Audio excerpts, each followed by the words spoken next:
Boas tardes.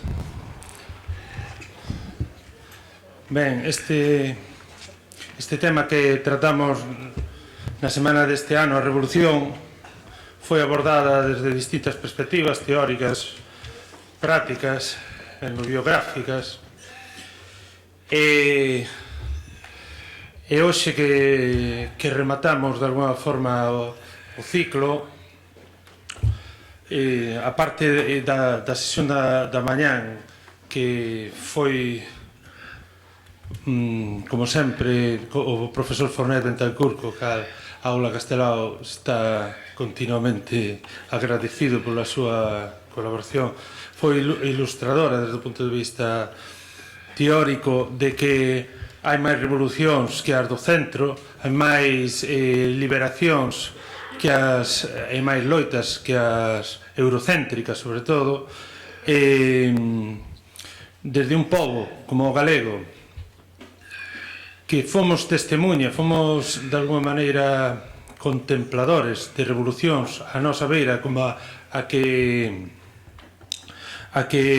tivo presente coa sesión dedicada ao telo, precisamente sobre o 25 de abril, que hoxe temos que dar conta de que, efectivamente, como é sabido, na Galiza non houve unha revolución após o franquismo, non houve unha ruptura, nin nos términos que se pudera dar en Europa, no caso de Portugal, nin nos términos que se pudera dar de liberación nacional no caso mozambicano, que tamén pudemos asistir. Por que non se produceu esa revolución? Porque, de algún xeito, ese fracaso da revolución na Galiza, bueno, polo menos após dunha ditadura totalitaria, fascista, unha ditadura militar, pois a verdade é que é un tema complexo que habría que igual dedicarle unha semana inteira, pero nós quixemos condensar cunha experiencia particular de un dos protagonistas do intento de levála a cabo, vamos, porque de algún modo se non houve a revolución non é porque non houbera quen a quixera facer, non? Sino por outros factores que a impediron e que fixeron que na Galiza se frustrara unha ruptura co réximen totalitario, senón que no seu lugar houvese o que se deu en chamar a transición, o que houvese unha reforma, non? A persoa máis acaída para dar conta desa experiencia pensamos que pudiera ser Bautista Álvarez, na medida en que a organización que el fundou, que foi un dos fundadores, cumpre este ano 50 anos, e tamén na medida en que a súa vida foi unha vida intensa, militante, dedicada a ese obxectivo, o de facer unha revolución de liberación nacional e social en este país. Cando chega a transición, de alguma maneira se trunca todos eses anos de loita e se invisibiliza toda unha serie de xente, entre as que pode estar o caso de Bautista, pero moitos outros que durante o franquismo estiveron combatindo contra esa ditadura, e apareceron no seu lugar outra serie de persoas que foron referentes do que se deu chamar o réximen democrático que hoxe temos, e que efectivamente, visto en perspectivas, en comparacións co que os procesos que se trataban aquí de Portugal ou Mozambique, pode haber quen diga que, bueno, efectivamente, como lle preguntaban ao Telo, valeu a pena a revolución en Portugal para estar como están, ou, no caso de Mozambique, a situación de independencia de Mozambique para estar como están, cando é certo que en algunhas cousas incluso nos estamos millores sin revolución, pero outras non. Eu creo que Este ano tivemos unha cura de humildade coa visita do relator da ONU, Pablo de Greiff, que ten un mandato deste organismo en 4 aspectos: o da verdade, da justicia, da reparación e da non repetición, que comenzou con este país, como sabedes, de todos os 200 países que son membros da ONU, elixiu o Estado español, porque levaban xa décadas insistindo desde os organismos de defensa dos dereitos humanos da ONU desde Xenebra, de que apercibindo o Estado español polo incumplimento destes 4 aspectos. Non sei se é posible medir comparar situacións de países, efectivamente, se está mellor Portugal con revolución ou non sin ela. Hai elementos que son transculturais, como son os dereitos humanos. Eses sí que son medibles.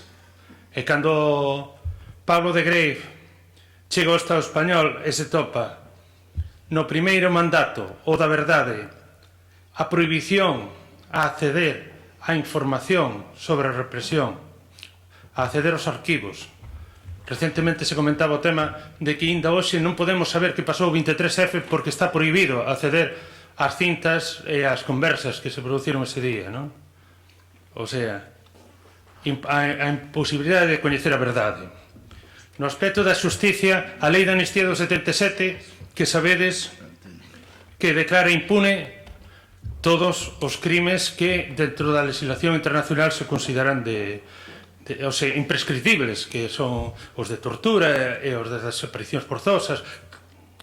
Legislación que ten asinado o Estado español, como o Tratado Internacional contra a Tortura ou o Tratado contra as Desaparicións Forzosas ou moitos outros. No aspecto da reparación é coñecido que non se restituíron as propiedades incautadas, non se anularon os xuicios, toda unha serie de cuestións que conculcan todo o dereito aos dereitos humanos e os dereitos internacional. E xa non digamos no último mandato da non repetición, da garantía de non repetición, que é a denominación coa que este relator fixo, polo menos o seu informe de impresións previas, onde chegou á conclusión de que non se fixera gran cousa para evitar a repetición dun réxime totalitario, un réxime fascista, na medida en que se mantiña a apoloxía na simboloxía, a apoloxía, xa non digamos, o Valle dos Caídos, outra serie de legitimacións dese tipo de réximenes, senón tamén na medida en que non se penalizaba e non se perseguía a aqueles que aínda hoxe practican o negacionismo ou a apoloxía do franquismo. É dicir, eso pásanos porque non houve unha revolución. Porque non houve é a pregunta que llevamos a deixar, xa normalmente se pregunta ao final aos relatores, pero xa a Bautista Álvarez, que de algún xeito intentou por todos os medios de que a houbera, non? El foi, como supoño que moitos coñeceredes, xa nos anos 50, membro de finais dos 50, membro de Brais Pinto, foi un dos membros do Consello da Mocidade, aquel que disolveran e expulsaran por acusados de comunista, e foi no ano 64 un dos fundadores da Unión do Pobo Galego, co cal Galiza empeza a existir políticamente despois do 36, con esa organización que será a nai de moitas outras organizacións de todo tipo, políticas, sindicais, sociais e culturais, que xermolarán, sobre todo, a partir dos anos 70.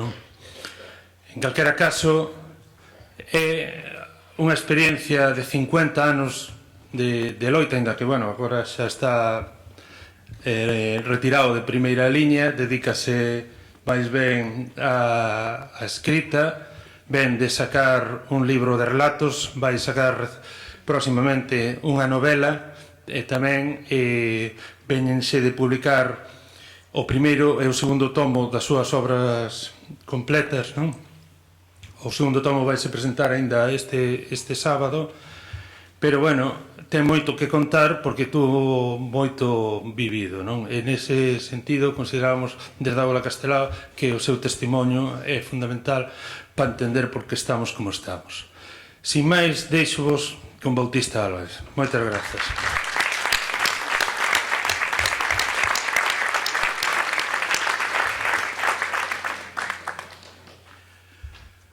Bueno, gracias ao compañeiro Garrido por la presentación que acaba de facer a este inmerecido conferenciante nesta aula Castelao que asisto eu por primeira vez e dame un pouco de reparo, non? Un pouco de corte participar en tantos ilustres profesores non só de Galicia senón de universidades estranxeiras. E a mí o tema que me encomendaron é falar da transición española e como se reflexou aquí en Galicia. Mais que nada, Galicia foi unha seguidora desa transición que houve a nivel de Estado español. Pero me corresponde a min este papel máis que nada polos anos e non precisamente por o que eu poda aportar a este respecto. A primeira dúbida que a mí me aparece é cando comeza a transición española. Eu falaba fai un pouquiño con Manuel Reboiras, o irmão daquel compañeiro noso asesinado no ano 1975, e eu pregúntome, a transición española cando comenzou precisamente naqueles que loitaron, que ingresaron na cadea, que foron procesados no proceso de Burgos, ou, efectivamente, ao día en que Franco desapareceu. Hai poucos días de que acaban de enterrar a Adolfo Suárez, que o acaban de mitificar como un dos grandes forxadores da historia moderna do Estado español, desa da transición. A transición levada a cabo por Adolfo Suárez non é que nacese del, precisamente, como máis adiante veremos, senón que foi imposta por unha presión, primeiramente a nivel interno e tamén a nivel internacional. E eu falo, concretamente, desas grandes manifestacións que se celebraron. Primeiramente digo que Franco naceu coa sangre, non? Levando a cabo un golpe militar que causou moitos miles de mortos. Pero o problema é que despois xa desa guerra civil ou guerra en civil houve moitos executados, despois en época de paz, concretamente eu teño aquí apuntados 28.000 execucións despois xa da guerra. Xa non é motivo a confrontación bélica para levar a pardón a moitas xentes, senón que a motivo de leválos era unha dictadura militar verdadeiramente horrenda e que chamou a atención en todo o mundo. E ben, naquel momento, despois xa da execución do día 27 de xaneiro, eu lembrome que cheguei, ese día se inauguraba un busto a Castelao en Rianxo, sitio onde el naceu, e ali apareceu o donador desa busto, e fun ali e dixi, home, mira, había que suspender o acto, vixe 27 de setembro, acórdame ben, chovía moito, chovía a Dios dar agua, como din por aquí. Dixe, había que suspender este acto porque el pasaba por un home moi revolucionario e temendo de que non iba a improvisar ali o seu discurso, eu levaba escrito nun folio. E dixome, pero que é o que acaba de pasar hoxe? Non se enterará ainda de que fusilaran a 5 militantes antifascistas, 3 do FRAP e 2 da ETA, me parece que era. E non se enterara ainda. Bueno, pois isto é, se efectivamente non houve aquí un proceso revolucionario, non foi por falta de ganas e moita xente, senón porque non había xente suficiente para levar a cabo. Pero aquilo, desde logo, foi desde o Papa, non, que lle mandou un telegrama a Franco para que condonara esas mortes, esas ejecucións, hasta manifestacións que celebraron en todas as partes do mundo, empezando por la de Suecia. O Olof Palme, que era o primeiro ministro daquele momento, ele encabezaba as manifestacións en contra do Estado español en todos os países europeos, que foron atacadas as embaixadas e as delegacións españolas. En Frankfurt, concretamente, foi moi virulenta, tamén en Portugal, onde prácticamente queimaron a embaixada o mesmo día 1 de novembro de outubro, que é cando se celebrou esa manifestación da Plaza do Oriente. A Plaza do Oriente era a plaza simbólica de todo o fascismo, de todo o franquismo, igual que a plaza da Quintana de Santiago de Compostela é a plaza simbólica para o nacionalismo. Pois ese mesmo día Yves Montand, ese actor francés ao frente dunhos cuantos intelectuales de todo o mundo, pois estaban presentando un manifesto en contra da ditadura de Franco. A ameaza que houve aos transportes españois en todo o mundo. O comunicado, inclusive da Conferencia Española, que quería dar unha de cal e outra tarea, dice que eles estaban en contra da violencia que motivara esas penas de morte, pero que non estaban por a pena de morte tampouco. Ata a condena da OTAN. OTAN, señores, OTAN, nese organismo no que o goberno do PSOE nos meteu con posterioridade, saca un comunicado condenando a ditadura franquista e as execucións levadas a cabo e as retiradas a embaixadas de 15 países europeos.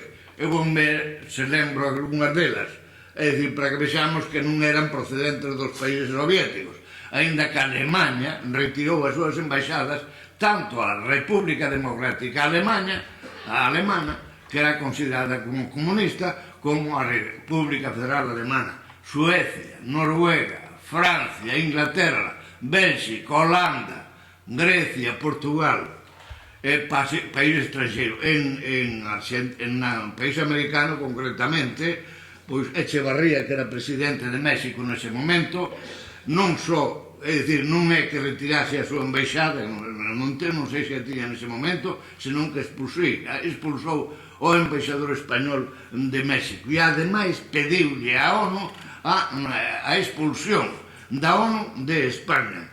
Esa proposta efectivamente foi parada por USA, por Estados Unidos de América, que vetaron no Consello de Seguridade de que esa iniciativa se levase para diante. E é cando se celebra, entonces, efectivamente, é cando empeza o momento de transición, que Franco sabe outra vez á Plaza do Oriente. A primeira vez que saiu foi no ano 1946, despois de terminada a Segunda Guerra Mundial, cando os países vencedores, os aliados vencedores nesa batalla, decidiron retirar para acabar co franquismo coa única ditadura, porque había a de Mussolini, a de Alemania, que foron derrotadas militarmente, e quedaba a española, e entonces acordan retirar as súas embaixadas. E convoca a primeira manifestación, que depois se repetiría. Bueno, eu que estou falando por propia experiencia, porque un alcalde do concello onde eu son, era parente, e cando iba por Madrid con estas manifestacións, pois pasaba sempre pola casa de Merimán. E sei que eses desplazamentos eran pagados con fondos públicos e ademais lle daban un bocadillo a cada un dos individuos que foron a esas manifestacións ás Plaza do Oriente. E entón é cando, efectivamente, o día 1 de outubro ven esa manifestación, un do 10 de entón hai a orden de as fábricas, comercios, xa nos dera a nós de que cando convocamos unha manifestación nestes momentos por calquera motivo, que se unise toda a clase social, é dicir, propietaria, se unira a estas da maneira que se uniron eles as fábricas, os comercios e oficinas. Era unha excursión gratis que se lle facía para todo o mundo. E é curioso, é importante salientar de que nesa manifestación desde a Plaza do Oriente, desde o balcón da Plaza do Oriente, Franco ven repetindo as mesmas consignas que xa tomara no ano 1946. Unha confabulación judeo-masónica. Bueno, na manifestación do 1 de outubro do ano 1975 non dixo xudeo porque parecía, pero o masónico seguiu confabulando con iso. Vestido de militar, non, é dicir, que se vixe onde descansaba o poder español, o poder do goberno español descansaba nos militares. Parece que estes días estuvo falando aquí se falou bastante non na transición, na ruptura democrática que houve en Portugal, ali a dictadura non descansaba precisamente nos militares, por eso eles foron os que deron o golpe en contra do sucesor de Salazar, que era Caetano, senón que descansaba na PIDE. No Estado español a dictadura descansaba íntegramente no aparato militar e a policía, que era o elemento represor do fascismo, estaba regido por militares. Eu que estuve na Dirección Xeral de Seguridade, un comisario que me interrogou a min estivera na División Azul, é dicir, que eran militares os mandos da Policía Española. Ben, eso é importante, vestido de militar, pero hai, efectivamente, outro caso que debemos de ter en conta, é de que nesa manifestación ao lado de Franco estaba o príncipe de España, que chamaban príncipe de España, e a súa muller. E desde logo o rei Juan Carlos I nunca pediu perdón por a súa asistencia a ese acto, que é o último acto da dictadura franquista, porque esa foi efectivamente cando empeza precisamente a transición, porque a partir de aí el se meteu na cama e nunca se levantou máis, que non me collan a palabra, a ver se vai aparecer calquera vestido de fantasma por aí adiante, non? Pero é interesante porque os ataques máis furibundos naquele momento foron en contra de Suecia, en contra de Olof Palme, que pedía a súa, é dicir, aparte de retirar a súa delegación aquí dentro do Estado español, por feudos que encabezou unha manifestación. E sobre todo contra Portugal, que querían queimar a delegación portuguesa en Madrid, aqueles manifestantes que iban baixo sino al paredón, todos al paredón, querían meter a todos en paredón. Bueno, pois, efectivamente, impediu a Policía Española, para que non tuveran que pagar despois xa. E claro, esta é a reacción da fora, pero as reaccións no interior. Bueno, a reacción empeza, aquí tamén sería importante sinalar unha data onde empeza a transición, unha data. Bueno, a morte de Carrero Blanco. Sabemos que Carrero Blanco era pois o herdeiro que Franco tiña preparada para continuar a súa labor unha vez que desaparecerá da escena política.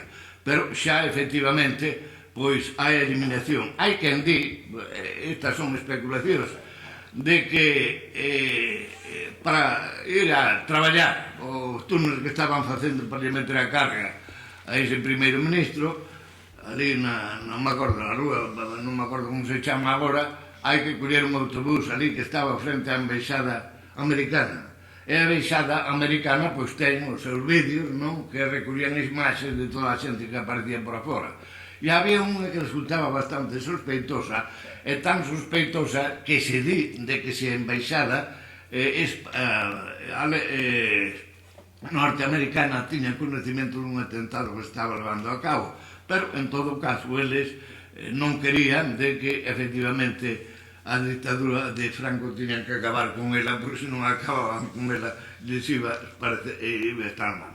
Hai que ter en conta tamén o activismo de ETA, pero a partir dese momento do 27 de setembro existe unha folga xeneral en Euskadi, dentro, é dicir, reprimida actualmente por a dictadura fascista, que ten unha repercusión prácticamente generalizada, que hai unha reunión na igrexa de Zumárraga, que a policía entrou con disparos e gases lacrimóxenos e apaleamento, e disparo de bala. Consecuencia deso, 5 mortos e 150 feridos.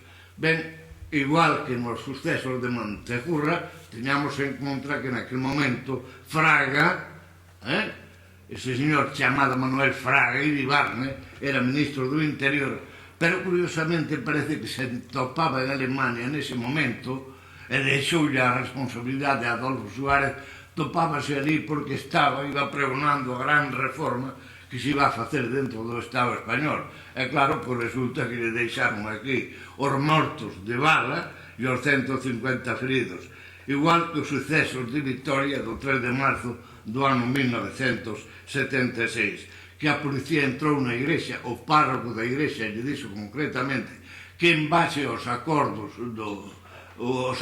firmados coa Santa Sede, que a policía non podía entrar dentro deses lugares, pero a policía non lle fixo caso ningún. Hombre, unha dictadura se va a inclinar ante un brunete, de ninguna maneira.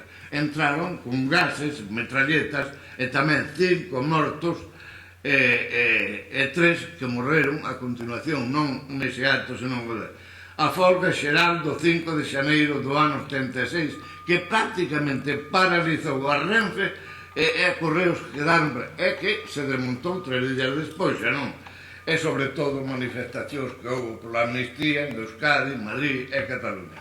Ben, entón, chegou un momento, dice, isto non pode continuar desta maneira. Morto Franco, acabouse a rabia. Non, claro, oiga, mire, señores. E entón, cales son as posicións que ten a dictadura unha vez que desapareceu a AMPA? Hai 3 posicións. A do búnker, a continuación do franquismo sin Franco, a capitaneada por Arias Navarro e Fraga Iribarne, que era o franquismo vestido de outra maneira, e terceira posición, a de Lampedusa, do Giorgio Tomasi de Lampedusa, e no Gato Pardo, as clases dirixentes teñen que cambiar algo para que todo continue igual. O búnker xa sabemos o que era, representado por un Blas Piñar, non? Pero a de Arias Navarro e de Franco era, ou de Fraga, era cambiar a autorización de partidos políticos. Pero cuáles eran os partidos políticos que eles pretendían legalizar?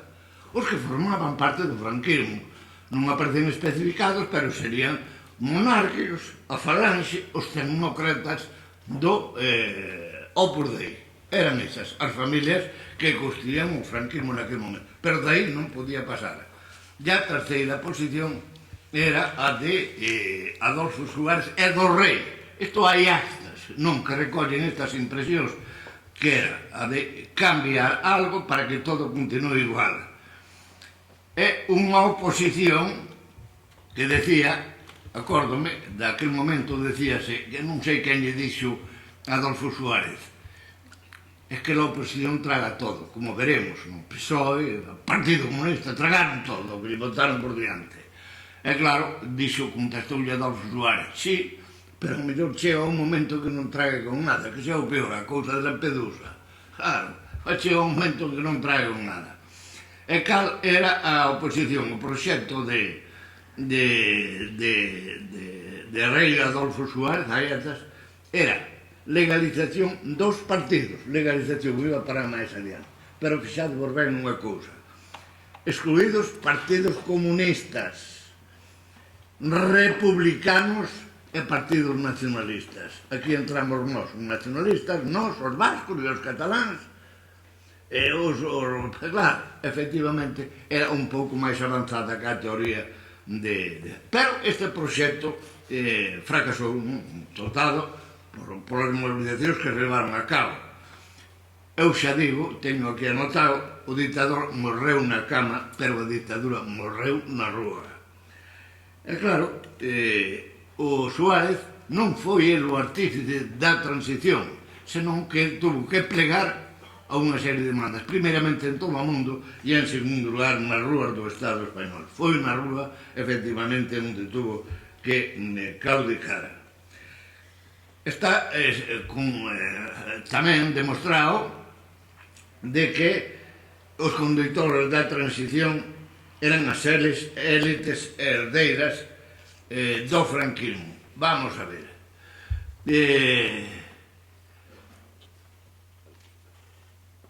Primeiramente, antes que falei de Fraga e Ibarne, el, sabedes que foi ministro, primeiramente de Información e Turismo, única vez, con Franco, non? Bueno, pero xa últimamente, cando morreu Franco, el non era ministro, senón que mandou de embaixador a Londres. E fixeronlle unha entrevista no Financial Times dominical e lle preguntaron, pero é que Franco carece da legitimidade das urnas. E contestou el, si pertén a legitimidade das bayonetas. Efectivamente, isto eu recordei unha vez nunha intervención no Parlamento, da tribuna parlamentar, el único fixo levantouse ao final da miña intervención e dixo que é mentira, non? Bueno, eso é o que digo, pero Costa, eu non o lín directamente, pero me contaron os que efectivamente participaron nisso. Ben, e a Fraga, ademais, a reforma dela que pretendía que era captar o franquismo sociolóxico, pero non captou o franquismo sociolóxico na transición, vese ademais a través dos resultados electorais de Alianza Popular, senón que quen captou o franquismo sociolóxico foi o partido de Adolfo Suárez, a UCD, e o franquismo, el se quedou, Fraga se quedou exclusivamente co franquismo político. Ben, entón hai que ter en conta de que a transición non é un produto, é dicir, non é levada a cabo a impuxo a rúa, impuxo efectivamente de que houvese un cambio de régimen político dentro do Estado español. Pero non tuvo participación directa nin na conducción, nin no programa, nin marcar os ritmos que tiña que ter, senón que foron estamentos que existían dentro do franquismo. Por exemplo, o exército era o mesmo de Franco, a xudicatura era a mesma de Franco, claro, a converxencia en Europa nese momento elixía un lavado de cama e os dirigentes do anterior réxime foron os que marcaron o calendario, tomaron as iniciativas e dirixiron a operación. Papel do exército, a ver, convén sinalar algunhas ideas, é dicir, a participación á Constitución Española. Este Martínez Inglés, me parece que é o coronel Martínez Inglés, que non sei se está procesado ainda, un individuo que está expulsado no exército neste momento, ten un libro escrito sobre iso e di de que o exército español foi o redactor de varios artigos da Constitución Española. Eu non sei cais serían os artigos redactados pola Constitución Española, seguramente no artigo 8. O artigo 8 é verdadeiramente problemático e perigoso, cando dice que o exército ten a encomenda de guardar a soberanía, o salvaguardar da soberanía e da integración da patria española. Pero non di en que condicións podría ser supeditado ao mando do exército, do poder político, senón que é un poder que lle está atribuído igual que a xudicadura ten o poder en sí mesmo de xulgar de aquilo que vai en contra da lei. É dicir, iso non depende efectivamente teóricamente a separación do poder judicial do poder político, a separación que poden tomar. Pois o exército efectivamente non aparece aí de quen ten que guardar. Eles se erixen en nos conductores deste mandato constitucional. E o día de mañá eu me estou preguntando de que si, por exemplo, o referéndum, ese programado xa para celebrar en Cataluña, acordan a independencia. É que Cataluña xa se declarou independente no ano 1760 tamén e tal. E entón, se les acordan, sin agardar a autorización nin do rei, nin de ninguén, acordan levar a cabo esa intervención militar. E sobre todo naqueles que se refiren ao estado de excepción, estado de alarma, estado de sitio, onde ten o exército unhas facultades moi importantes, non? É claro, un exército fascista cree na sagrada unidade da patria sin lenguas nin diferencias de carácter regional. Ademais, claro, eles aceptaron a reforma porque estaba presidida polo rei e ademais o rei era un militar, non? E entón hai que ter en conta de que inclusive, é dicir, aparte deso de o que di de o Martínez, o coronel Martínez, que claro, é un individuo que estaba na cúpula, dixo que pese a eso, cando se celebran as primeiras eleccións no 15 de xulio do ano 1977, había altos mandos militares e entre varios capitais xerais reunidos no Palacio de Buenavista de Madrid agardando cales eran os resultados, porque se había un triunfo do que eles consideraban o elemento, é dicir, o Frente Popular que había, durante os tempos da RP, é dicir, que estaban dispostos a aquela mesma noite dar un golpe de Estado. Bueno, eso é a cuestión, e inclusive cando se legalizou o PC no ano 1977 xa, pois os tanques de Miranda del Bos, cando el presidía a división acorazada Brunete, saíron á rúa, non? E ben, a opinión deste señor era eso.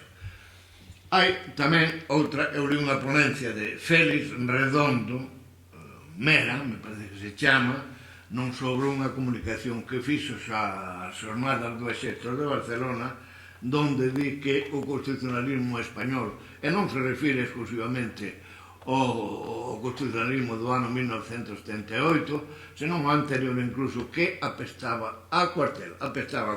Esta é a situación. Bueno, pois esta é a cousa. E digo, ademais, é dicir, a quen lle correspondeu a responsabilidade de conducir este proceso, que se chama de transición política, vexamos os gobernos de Suárez. Por exemplo, Martín Villa non procedía efectivamente da oposición, fora xefe do seu e gobernador de Barcelona, alto cargo do franquismo. Abril Martorell, director xeral de Agricultura, me parece que era. Alfonso Osorio, conselleiro do Reino por Franco, non nomeado por Franco.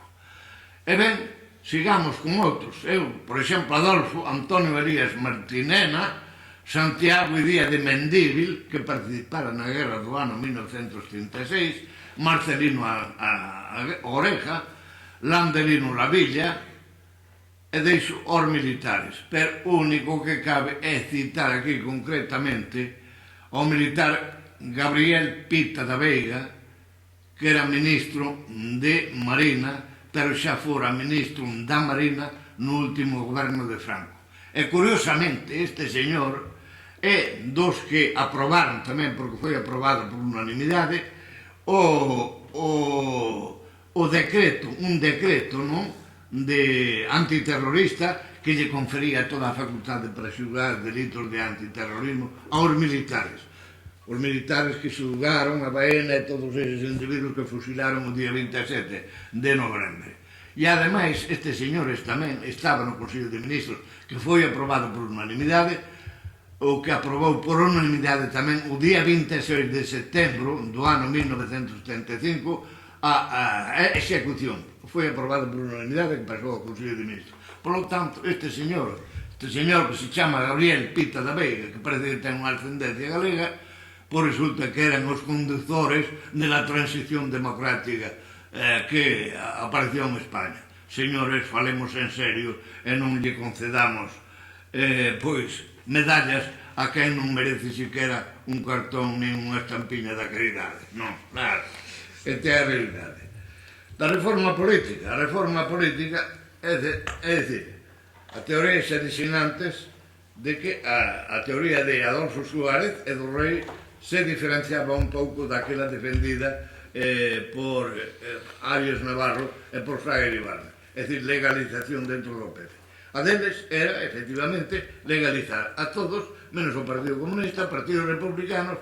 É dicir, é un franquismo de distinta maneira, non? Claro, o que pasa que a calle se impuxo, a rúa se impuxo, e entón é cando nomea a Adolfo Franco, o Rei, nomea primeiro ministro, é dicir, o director, o presidente do goberno, o 3 de xulio, me parece que foi no ano 1977, e é cando aparece efectivamente esa lei de reforma política que foi sometida a referéndum o día 15 do mes de decembro do ano de 1976. Pero hai que decir a este respecto de que primeiramente a lei carece de concreción política, non se sabe o que vai ser, depois já apareceu outra cousa, non? Houve falta de liberdades para a campaña, se tolerou a campaña, non?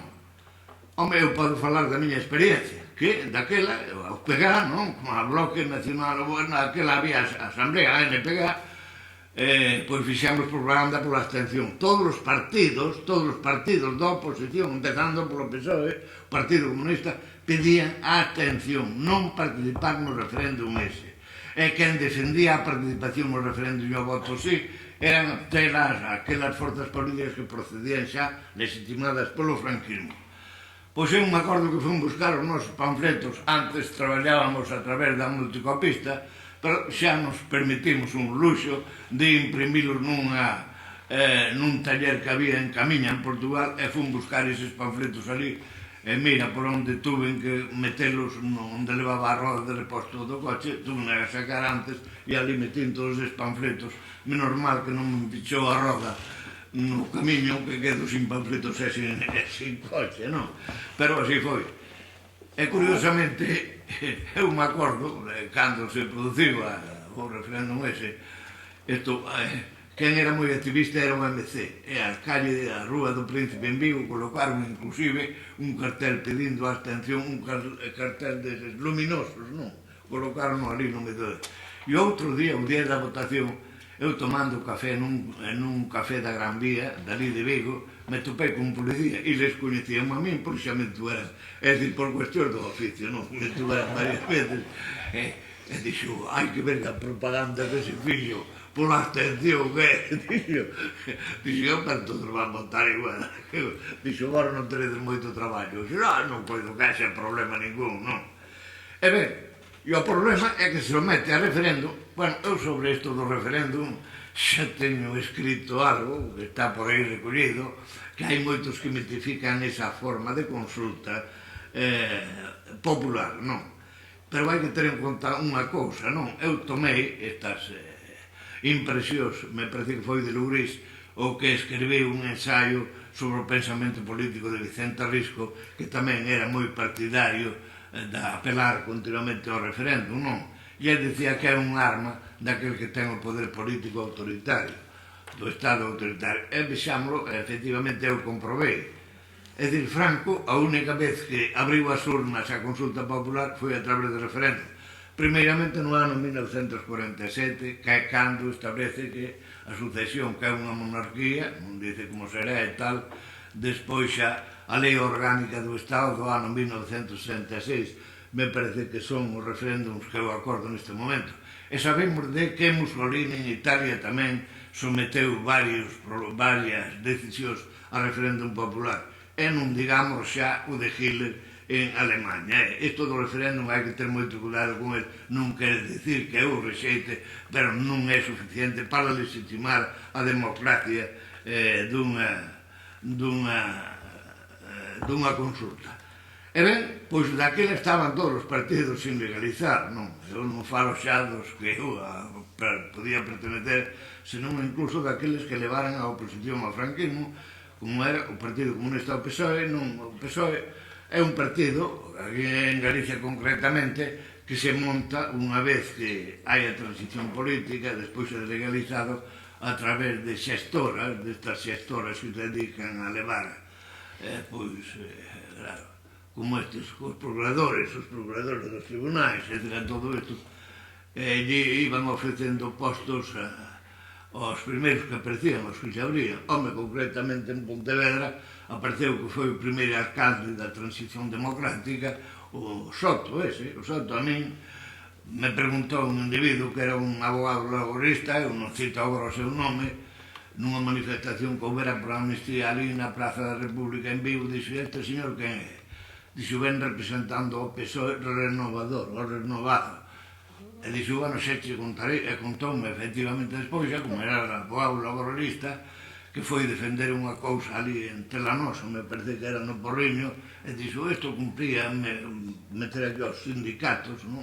Daquela, sindicatos franquistas ou sindicatos de comisións obreras, que era o que había naquele momento, e resulta que me preguntou, es que los sindicatos se preocupan destos temas. É dicir, este era el gran representante del partido del PSOE en Galicia. Por iso, isto pertenece a outro tema, non me vou desviar agora por aí, pero o asunto era ese, de que estaban sin legalizar os partidos políticos e non se lles permitiu facer propaganda en contra, non? Un referéndum se media, pero non se lles permite facer propaganda en contra.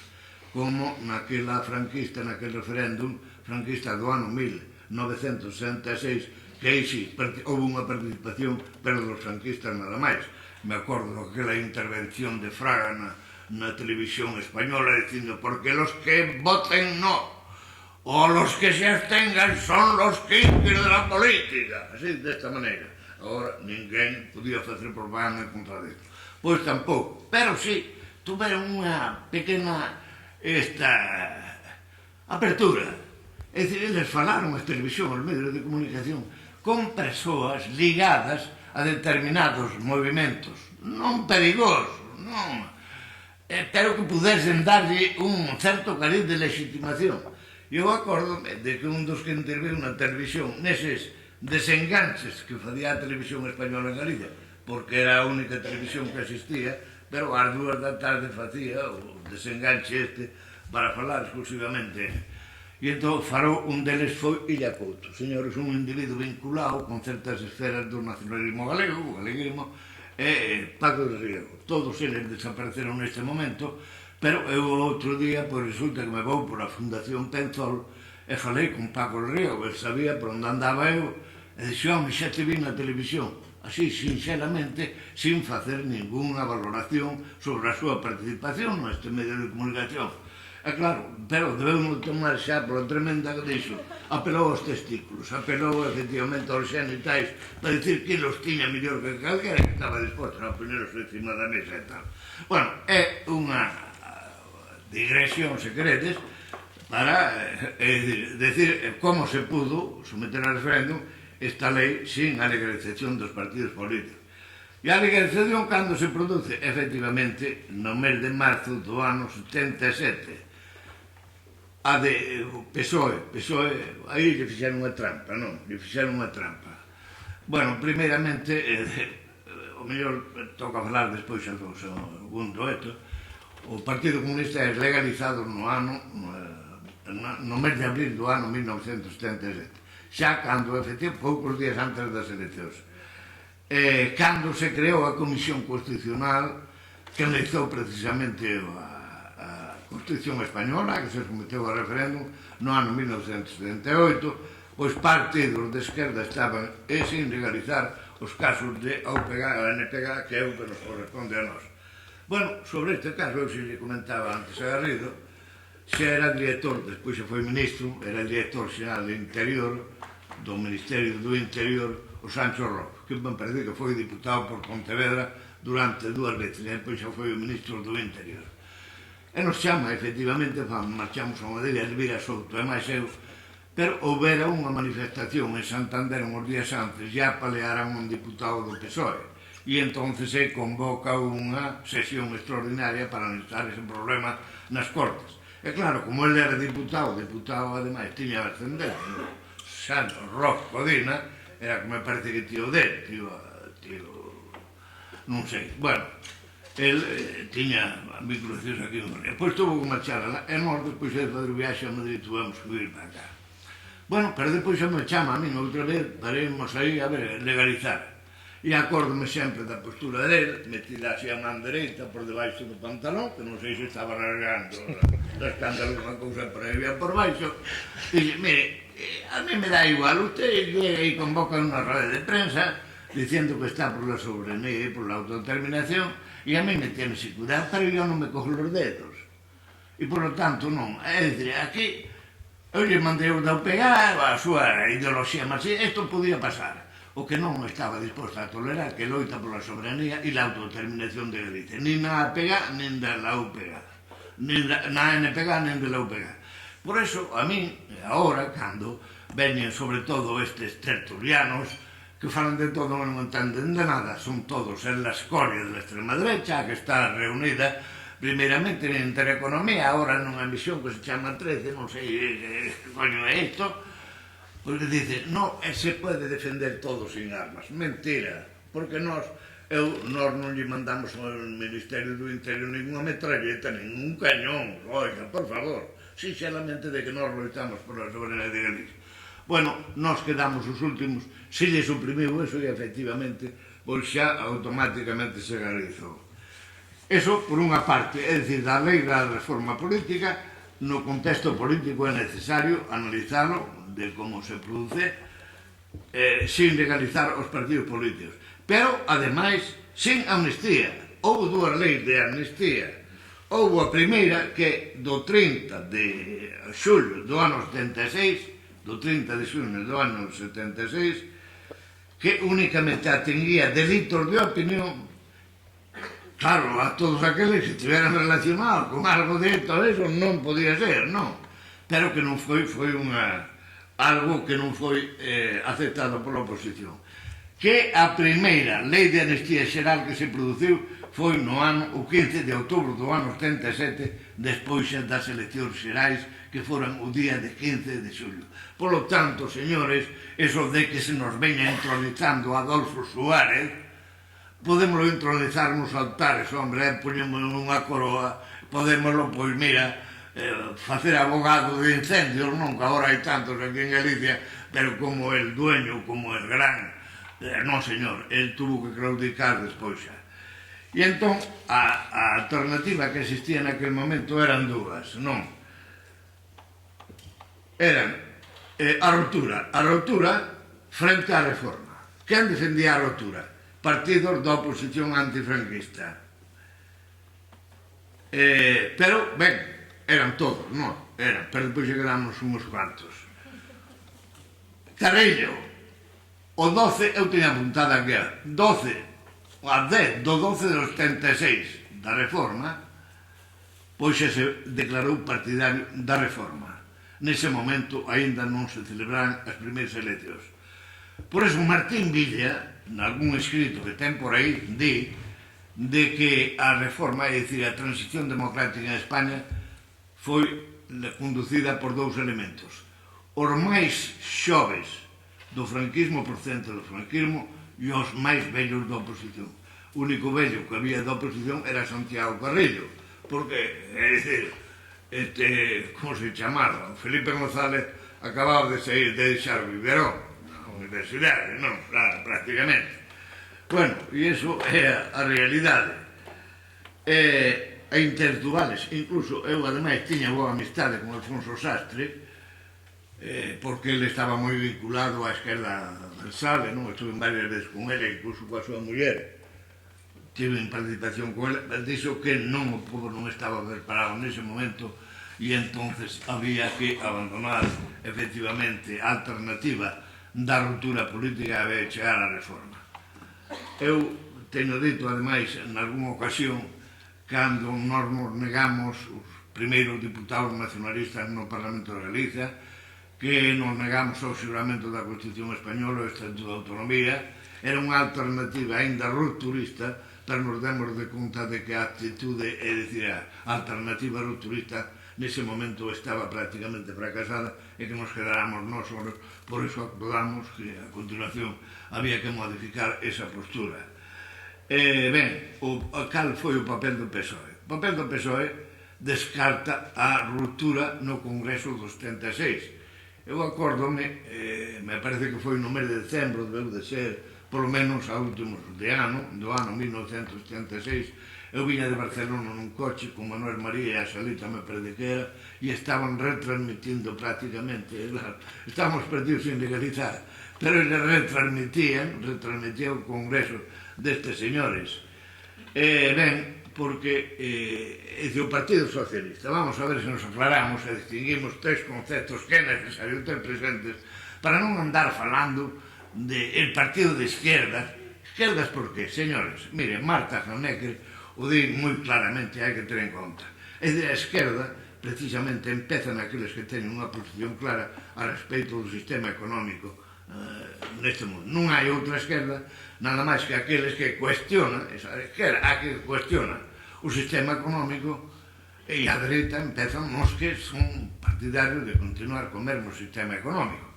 Bueno, pois, estes, entre o socialismo hai Partido Socialista, é dicir, aqueles que pretenden, é dicir, socialdemócrata, son os que están de acordo co sistema, pero están interesados en meterle alguna modificación. Socialista, aqueles que queren, é dicir, o cambio do sistema económico pero a través de reformas, da acumulación de reformas. Partido Comunista defende o mesmo objetivo, só que a través dun proceso revolucionario. Ben, a socialdemocracia neste momento é aceptada por toda a dereita, é dicir, de meterlle algunhas modificacións ao sistema económico imperante, por senón non pode continuar para diante. Por exemplo, o estado do bienestar, hombre, de que tanto se viene hablando agora, señores, o estado do bienestar, non se dan conta de que en España foi creado por Franco xa a Seguridade Social, porque é a única maneira de poder ter o sistema de Lampedusa. Hai que meter algunha corrección, modificación para que todo continue igual. E ben, entón, no Congreso de Suresnes, é cando elixe secretario xeral a Felipe González, e Felipe González se viene para a súa Andalucía, patria común e indivisible de todos os españoles andaluces, non? Bueno, entonces un comisario se atreve a deter a Felipe González. E ese comisario, ao cabo de uns días, ou non sei se outro día xa recibe unha chamada desde arriba, dicíndole que ese é de los nuestros, palabras textuales, ese é de los nuestros, que hai que soltarlo inmediatamente. Ben, hai quen di, efectivamente, de que a CIA estaba metida nese congreso de Suresnes, pero sobre todo a socialdemocracia alemá. Non vou citar nomes agora, porque viven algún, coñece algún amigo meu, abogado el, casado cunha alemana, que viaxaba continuamente a Alemania, e entonces, claro, a terra da súa muller lle comendou a socialdemocracia alemana. Dixo, bueno, hai unha revista, a revista da socialdemocracia alemana, pois que aparecía, xa cando aquí non conhecía ninguén, aparecía Felipe González na portada, Felipe González na contraportada e Felipe González no interior. Claro, lógico, él mo contaba. E entonces era cando estábamos falando de transición, houbera unhas folgas sen estándar. E claro, eu estou falando, por exemplo, aquí en Galicia. Podemos, se nos queda tempo, falar das plataformas que se formaron aquí. Había os do PSP, os viejos profesores de Tiano Galván, que aparecían en todos os sitios, non? Pero do PSOE non aparecía ninguén porque non tiña ninguén. Apareceu, claro, apareceu este en Vigo ali, concretamente o Soto, que nunha manifestación que se levou para a Asamblea, isto xa mandaba Adolfo Suárez no mes de xullo do ano 1976, non? Despois de nomearlo el, xa desaparecerá para a lei, e houve tolerancia, non era unha manifestación autorizada, pero unha tolerancia. E claro, nos sustamos todas as forzas políticas, non, da oposición, para programar esa manifestación. E había dous problemas. Había este señor ponía, iba Paco Rodríguez en representación da NPG e eu en representación da UPG. E este señor, pois, opúñase a que houbera unha representación do NPG, porque había dúas, dixo que había dúas.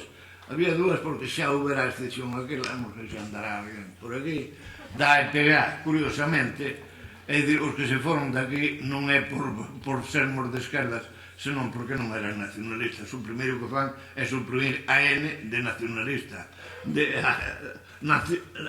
Asamblea Nacional Popular. Suprimir de nacional e deixou de popular. Moi ben. E entonces, claro, eu xa me cabreou tanto que dixen, bueno, oiga, señores, pois vean chamar ustedes, se queren, porque hai outras. E dixen, pero tienen representación de quen estás aquí? Do PSOE, claro. De cando renovado o histórico. Home, do renovado. Pois non cabe, hai o vai. E que fixeron outra xogada tamén, non? Bueno, ese é o asunto, non? Entón, por iso che digo que nese congreso, efectivamente, é cando eles falan xa, dice, hai alguén, non sei quen é, que di que a guerra do Afganistán é unha guerra do PSOE. A posición, non vou seguir aí, non? É dicir, por seguir a terminarme do tema. Conclusión, as asociacións democráticas de esquerda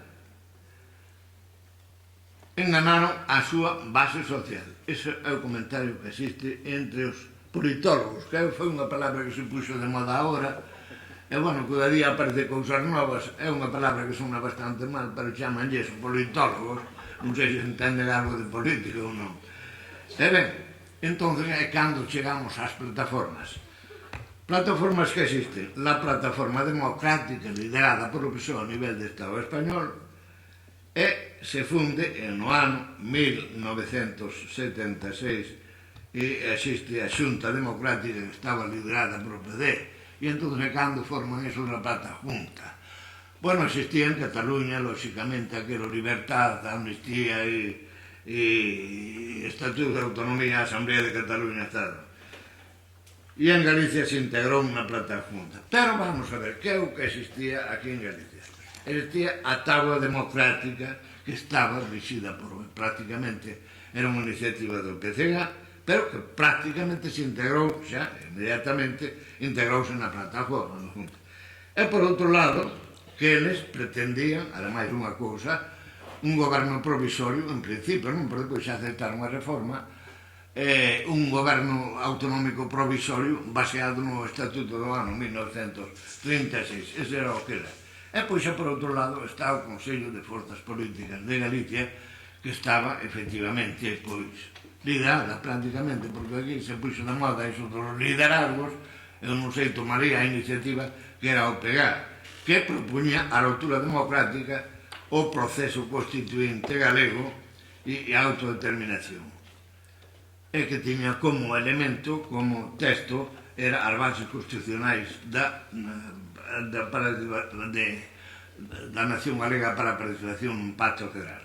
Bueno, o asunto é que estaba integrado pola UPG, ANPG, o PSG, PGASD, Partido Galego Socialdemócrata, que prácticamente eran o Fontenla, e o Xaquín Acosta, non? Claro, e dicíamos, pero é que vos sodes dous. Bueno, iso xa se verá nas próximas eleccións, a ver quen ten máis xente.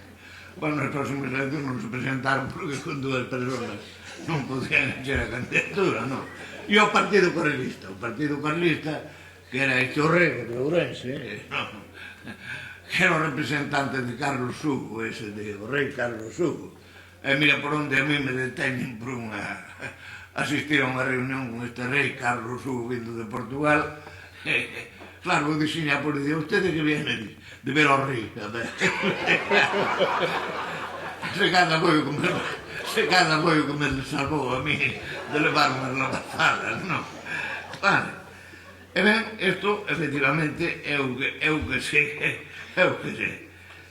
E a participación de Galicia no 1900 na transición política, pois efectivamente foi unha transición, é dicir, participamos nos festexos en Vigo, en Pontevedra, eu que teria que relatar xa cousas de cuestión, non fun ás de Coruña, a primeira que hai xa é a finais do ano 1900, é dicir que Galiza, o tal nacionalismo galego, estivo na rúa desde o primeiro momento en de que había que cambiar a ditadura, había que acabar con ela, se inicia xa no mesmo Franco morre no mes de novembro, no mes de decembro, pois xa hai unha manifestación que vai desde os Choros hasta o centro de Vigo, claro, íbamos varios, non? Bueno, foi medio tolerado, pero chamamos á Rúa do Príncipe e había o guapo que chamaban o policía aquel da Brigada Político-Social, a ese da chaqueta de pana. O da chaqueta de pana era eu que levaba e xa foron por min. Despois xa aquí en Pontevedra unha manifestación para a liberdade de Fortes, non? Que era do OMD, pois tamén un señor que iba ao meu lado, eu pensei que era un compañeiro de fatigas, e resulta que, inclusive falando da bofia, que estaba cuidado, que estaba a bofia aí, pois foi o que me levou despois xa para o cuartel que tiña aquí, o cuartel da Guardia Civil. É dicir, que eu pasei as comisarías de Galicia, eu podo falar de transición de oídas, porque eu pasei na dentro das comisarías, non? Claro, e este é o asunto, non? Bueno, e entonces, as bases constitucionais, eu teño que, a alternativa de Galicia, por seu coido, que isto responde un pouco ao que pedía a min a aula Castelao, nestas xornadas de filosofía de Pontevedra, o que puido ser en as bases constitucionais, que aínda, oxea, debe de seguir defendendo o nacionalismo galego como é o bloque nacionalista galego, non? E deixémonos de coñas que non andemos inventando outras cousas. Que o importante era, é dicir, o seu contido, é dicir, nós estábamos pola ruptura democrática, o dereito de Galicia a autodeterminación, a serie de competencias que Galicia se tiña que reservar para exercerlas a través de un proceso constituente, e despois son unha serie de competencias de que se lle iban, Galicia estaba disposta a ceder a un posible Estado de goberno federal, un posible Estado federal dentro do Estado español, reservándose sempre o dereito de autodeterminación. Pero é unha cousa moi curiosa, que son moitos non o captan, non? Está pola ruptura democrática. E as competencias residuais serán competencias federais, entre outras as das Forzas Armadas, non cabe dúda. Pero hai unha cuestión que se dice, coa condición de que os nativos, os originais de Galicia, tiñan que facer o seu servicio militar aquí dentro de Galicia. Era unha trampa, lóxicamente, porque se o exército que está actuando aquí en Galicia son todos galegos, eso se presta para efectivamente declarar unha independencia unilateral sin posibilidade de que o exército español poda intervir. No, pero miren, na relación moitas veces pode levar a trampa coa que un pode utilizar en un momento determinado. A representación exterior, lóxicamente, a declaración de guerra, política arancelaria e monetaria e coordinación das políticas económicas e fiscal das nacións federadas. Calquera competencia non mencionada corresponde ás nacións incluídas a plena autonomía fiscal e financeira. Isto é o que chaman as competencias residuais. Hai agora a discusión, non se ponen de acordo entre que consiste un Estado federal ou un Estado confederal. Hai os que din de que o Estado federal depende de un pacto constitucional e o Estado confederado de un pacto internacional de dereito internacional, de si efectivamente a soberanía no Estado federal lle corresponde aos Estados e non ao Estado federal. Pero, bueno, como hai opinións para todos os gustos, o mellor hai que centrarse sobre todo nas competencias que lle corresponden a cada un delas. Pero nesto das competencias residuais, que son aquelas que non están reservadas constitucionalmente nin no estatuto, non aparecen reservadas a ninguna das institucións, pois cal é o titular delas. Nos Estados Unidos de América, durante bastante tempo, esas competencias residuais pertencían ao Estado federado e non á federación. Pero a partir, eu non podo citar agora a data concreta, a partir dun ano determinado, pois as competencias residuais lle pertenecen á federación e non ao Estado federado. Por iso, esa é a teoría que empregan, eu teño discutido bastante con algúns deles, de que a tendencia actual é a seguinte, que os Estados tenden a unirse entre eles a través dunha confederación, a confederación tende a unificarse máis a través da federación e a federación no Estado autonómico. Por lo tanto, din, nós non temos que empezar xa polo outro extremo, senón que estamos no Estado das autonomías, e, por tanto, non hai que volver para atrás. Esta é a teoría que defenden algúns, xente do PSOE, concretamente, eu teño discutido con algún deles, pero a historia non é así. Por exemplo, o caso de outro día, estes individuos os tertulianos que falan de todo. Eu vou citar agora non porque é unha persona bastante coñecida, Laura, como se chama, hombre, esta feminista que hai, catalana, Lidia Falcón. No Intereconomía, claro, cando algúns, porque o Partido Socialista defende unha federación incluso para o Estado español. E claro, ela quería poñer contrapor a monarquía. Claro, ela, por estes esquerdistas españoles, é dicir, ten a súa mirada fixa nada máis que nun concepto. E non se dan conta, por exemplo, de que Bélxica, que era un Estado unitario, se constituye en federación no ano 1993 e é unha monarquía. Bélxica é unha monarquía, é dicir, que non ten a monarquía, non ten nada que ver con que se é federación ou non é confederación. Iso non depende do réximen da forma de Estado, da forma que é revisto do Estado, senón que depende de outro concepto. Pero é que neste momento, é dicir, a federación, en Bélxica, hai un problema de independencia, os do norte, como se chaman, os flamencos, así, nós valores en contra dos valores que somos do sur.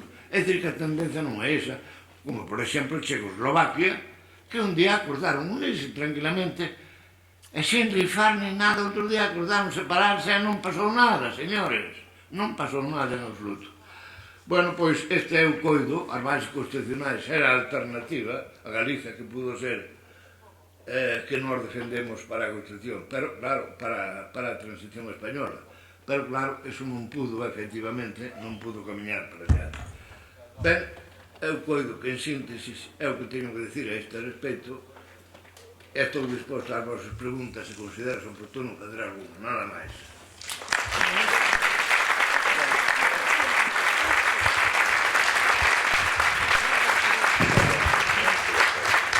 Abre-se o debate, entón.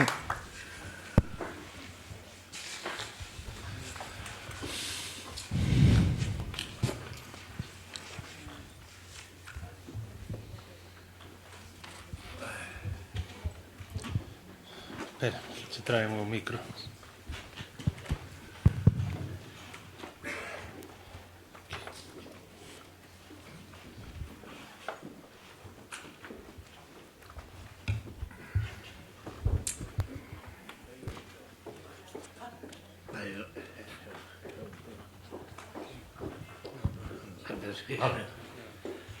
Eu apuntaría, por exemplo, ao da revolución aquí en Galiza, quere dicir que non, aquí non a tuvemos, que hai en outros lugares hubo, non? É que aquí non hubo. Eu creo que sí que alguna hubo, ainda que moi longe. Os irmandiños me parece que xeron unha revolución, e que a tuveramos hoxe, que ben nos vendría. E por outra parte, hoxe, quer dicir que non hai esta conciencia revolucionaria. Hai conciencia revolucionaria en sectores, en todos os sitios, seguramente. Pero o que pasa é que, claro, unha minoría a veces non pode facer unha revolución como fixeron os calaveras en Portugal, non? Eu creo que aquí facemos revolucións, pero en solidaridade.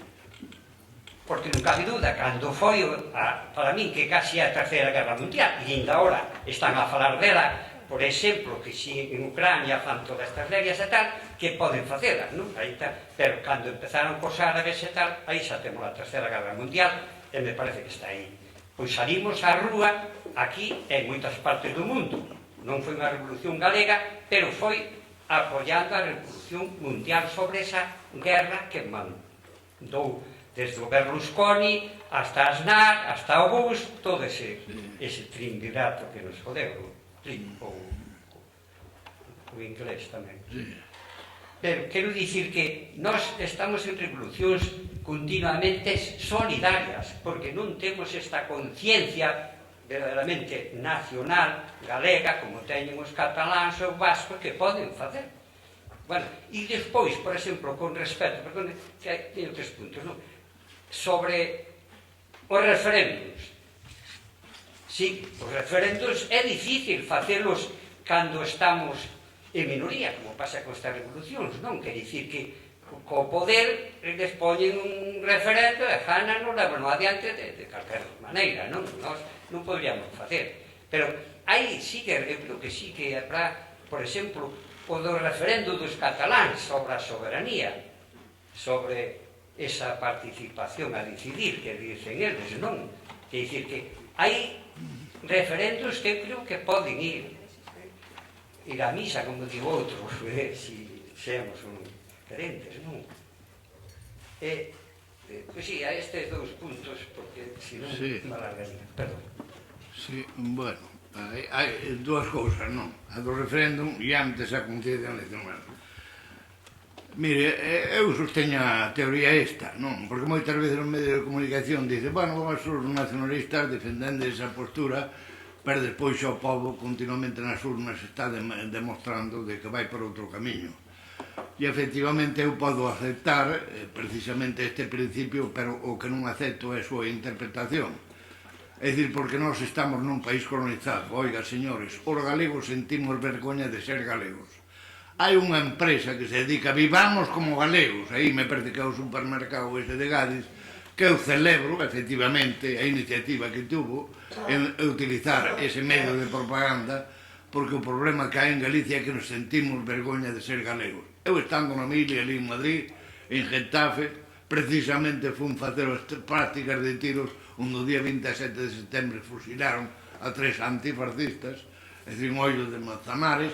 Bueno, pois me topo, había poucos galegos ali, non había ningún no comedor, cando iba a cear, polo acentolle, dixe, ti és paisano meu, dixe, soy de León de un limitando con Galicia, dábale vergonha ser galego, era dai de Trives, nunha aldea de Trives da Serra de San Mamé. Mire, señores, iso era o que pasaba, porque nós temos vergoña de ser galegos, porque nós somos unha colonia do Estado español, colonia, con esas palabras. O excedente económico de Galicia de los reis católicos marchou para fora. O excedente económico de Galicia, de Cataluña e de Euskadi, incluso de Andalucía, era consumido no interior. O atraso económico de Galicia ven precisamente da súa función colonial dentro do Estado español.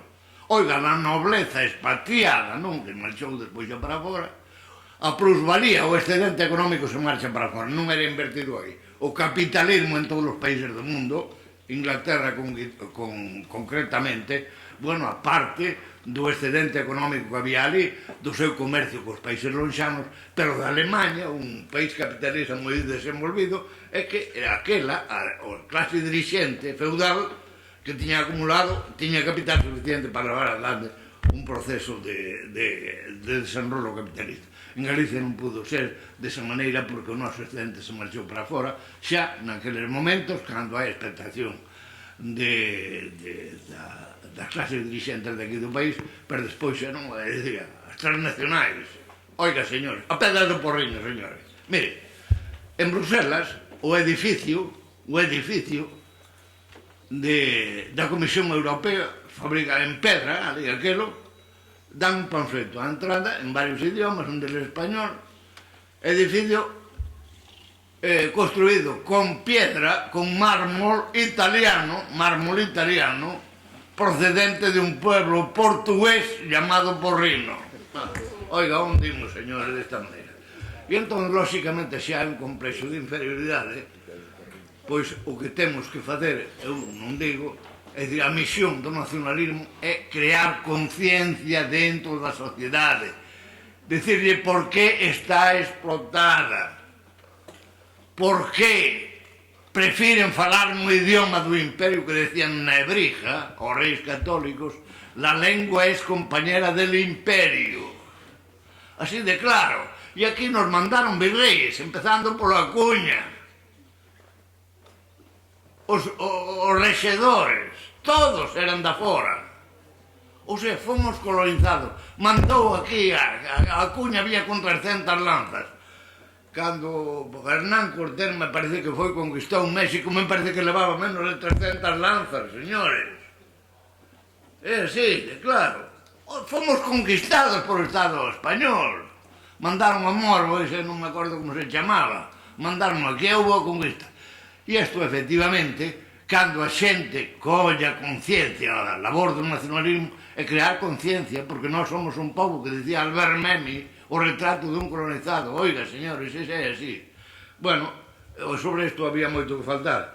Do referéndum, mire, hai o referéndum, aparte disso, eu non estou en contra do referéndum. Claro que se debe fazer o referéndum. E claro, estou a favor do referéndum que se celebre en Cataluña, faltaría máis. Pero en teoría que gaño sempre que nos convoca. O último referéndum do que temos noticia é o referéndum portugués. Eu xa non teño dito a algúns compañeros dali. Non sei se o fixeron adrede ou fixeron inconscientemente. Resulta que a descentralización política Portugal facía no referéndum unha mesma pregunta, incluía a forma, é dicir, de descentralización e a súa concreción. E o conflito non estaba na forma, na descentralización administrativa. A trampa estaba na súa concreción, que uns pedían os 5 rexións e outros pedían 8. A 8 era que, efectivamente, o que era alcalde do Porto, eu tive en ocasión de estar con ele ali cando era alcalde do Porto, depois xa foi ministro, el quería a de 5 porque quería acaparar todo o norte de Portugal, a esas tres, me parece que eran tres, aí é onde estaba, e entón fracasou efectivamente por eso, senón, pois o referendo, as de Franco, mire, de Franco, os referendos que fixo, home, hasta botou a miña avó, que estaba morta nun deles, porque eso me confesou a min o alcalde dali, non, que eran parentes, e non, a culpa foi do Andrés, que era o escribiente ali, e claro, con toda a túa avó, eso xa non me vou fixar neso, non, pero para desmitificalo, porque hai algunhas, a nova democracia que non ten que facer, non sei, non, hai bastantes cousas de preocuparse, pois anda dicindo, non, que sería unha verdadeira democracia facendo, é dicir, utilizando máis o referéndum, hai que desmitificalo, porque en certa maneira sirven ese referéndum, é dicir, xa nos deron uns fuciños co referéndum da OTAN. Eu aquela mañá me topo con Augusto tomando café e dixo, desta vez imos gañar, non? E dixo, sí, efectivamente. E chegou a noite e resulta que engañaron. O referéndum gaño sempre quen o convoca, por unha sinxera razón, por utilizar o momento que sabe que o vai gañar. Claro, a forma de facer a pregunta, porque a pregunta era, usted está de integrarse nas estructuras políticas da OTAN? Sí, e os que están agora non están loitando aí, os que morren aí, están na estructura política ou na militar. Digo eu, pregunto, non? A trampa, non? Bueno, eso é de... Agora eu son partidario, non, efectivamente, de que hai de o referéndum. Bueno, hai unha cousa, non? Agora o referéndum. Vamos a supoñer. O día, non sei que, 11 de novembro, non me parece que é cando teño convocado o referéndum ese dos cataláns. Nese referéndum, que pasa? Triunfa o sí a independencia de Cataluña, e que pasa? Claro, eso é non. Hai algúns que son os máis espabilados, como estes tertulianos, xa falaron unha vez, co caso de San Sebastián, e se Bildo non obedece isto, que habrá? E dixo, bueno, pois habrá que mandarle a Geo allí, claro. Xa empezou por Argeo, ou sea, están apelando ás armas. Este Estado se sostiene con as armas, é dicir, claro. Por iso, eu non sei se estábamos de acordo, non, iso era a revolución en Galicia, non houve revolución, claro, non vai. Hai que crear conciencia nacional. Hai que dicir á xente, oiga, mire, agora, sinceramente, estamos en un momento de crise. Estamos afeitos a utilizar a mesma dialéctica que están utilizando en Madrid ou en Andalucía. El paro, combatir el paro. Cantos parados hai actualmente en Galicia, aparte dos emigrantes que se marcharon, que parece que cada día se marchan máis. Cantos? Anda cerca dos 300.000, verdad? 300.000 parados. Pero usted sabe que no ano, na década do século pasado, 60, na década 60, de 1960 a 1970, a época de maior dinamismo económico de toda de España, que había un crecimiento anual do 7%, que nunca antes se acadara, ni se acadou despois. Sabe cantos emigrantes mandou Galicia registrados, 260, prácticamente os 300.000, os registrados, que despois xa había emigración clandestina para países europeos e incluso para América, e non se contaba tampouco como emigrante os que buscaban traballo en Euskadi, en Bilbao, en Barcelona, en Madrid, eso non se cuenta. Por lo tanto, o paro aquí en Galicia non é produto dunha crise económica actual, sino que é estrutural, precisamente, que se deriva da súa dependencia económica, señora. E iso é o que lle hai que dicir á xente, señores. Oire, mire, non ven deso, e deixará de haber crise unha vez que haxa que reflote a economía, pois que habrá, o mellor, se abra máis, non figuran como parados aquí, senón que figuran como emigrantes noutros países de máis da mesma económica. Claro, esta é a cuestión. Mire, señores, esta é a labor, é non facer cifrar, é dicir, nós temos que ser misioneiros, señor, misioneiros, aprender do que fixe a Igrexa Católica. Chegaron 4 perdidos ali a Roma, Pedro co seu caxato, non sei que e tal, falando dun Deus. Mira que o panteón romano estaba cheo de Deus, de Apolo, de non sei que, de Xúpiter, de non sei que, mire, Deus, aquí Deus temos de sobra, home, podemos regalar inclusive. E tuveron que meterse ali nas catacumbas, e fora, e mire, chegou Constantino, despois a de Nerón que os queimou, despois chegou Constantino. Nos, é dicir, os que estamos na oposición, os que están dentro do sistema, hai que darse de conta. É como cando se fala das crisis, de quen é a crisis? Se le piden responsabilidades de que la solución é el jefe del Estado. Claro. De que la solución é Feixó, así que vende Feixó, que significa fava en galego, e polo tanto iso de Feixó me parece unha garallada, non? Bueno, pois ese señor non o pode solucionar, home, é como pedirle peras ao olmo, que dice ese refrán español. Quen son os propietarios das fábricas? Quen é? É o Estado. Nunha economía de mercado. Será o mercado, non?